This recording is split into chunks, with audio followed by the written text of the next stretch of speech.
أهلا وسهلا بكم. نتمنى إن شاء الله الخير والسلام والاستقرار والطمأنينة لجميع المغاربة، جميع أقطاب العالم بأسره، داخل المغرب وخارج المغرب.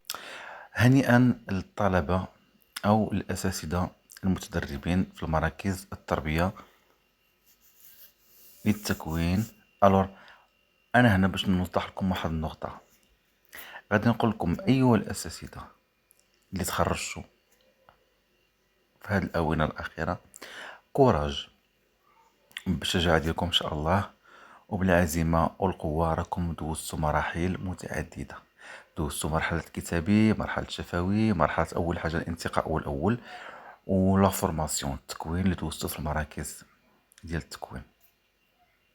دازت يعني كما كيقولوا عراقيل، صعوبات، والحياة كما كنقولوا راه سي لافي. الوغ الاغلبيه ديالكم او الاغلبيه ديال هاد الفئه كانت كتحلم انها تولي استاذ او تولي استاذه وتحقق الحلم. فيما يخص التعيين، التعيين ما غاديش هناك بارفوا كنلقاو كاين شي فئه كيجيها واحد الهواس ديك البلاصه اللي غنتخرج فيها كيفاش تكون، واش غنتاقلم، واش اطمئنوا، فقط اطمئنوا ان شاء الله الامور كلها تكون على ما يرام.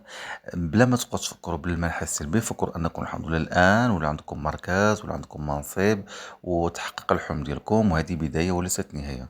دائما البدايات في الحياه ديالنا بصفه عامه، سواء المهنيه او العمليه او الشخصيه، كتكون كتميز بالصعوبات، وديك الصعوبات كل واحد كيفاش كيتقبلها، كل واحد كيفاش كيواجهها. الور اسالكم واطالبكم ان شاء الله بالصمود. اوكي، انتم دابا ان شاء الله في واحد المرحله ديال البدايه، بدايه غتكون متعثره نوعا ما، ولكن ماشي بداك المنحى او ماشي بداك المفهوم كما كيقولوا واحد المفهوم السلبي، واحد المفهوم اللي اثر لكم على نفسيتكم، اثر لكم على شخصيتكم، اثر لكم على المسار المهني ديالكم.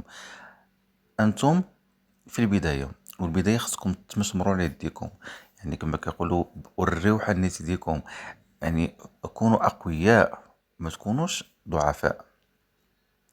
أي بلاصة جاتكم في التعيين مرحبا، لأن العمل وظروف العمل وشروط العمل كتحتم عليكم هاد الأمر هذا. يعني خصكم تقبلوا هاد الشيء اللي كاين، تقبلوا شروط العمل، تقبلوا أي حاجة غادي تواجهوها إن شاء الله، وكل شيء غيكون إن شاء الله مزيان، وكل شيء غيتقاد. نتمنى لكم إن شاء الله الخير، وهنيئا لكم بالنجاح. شكرا لكم.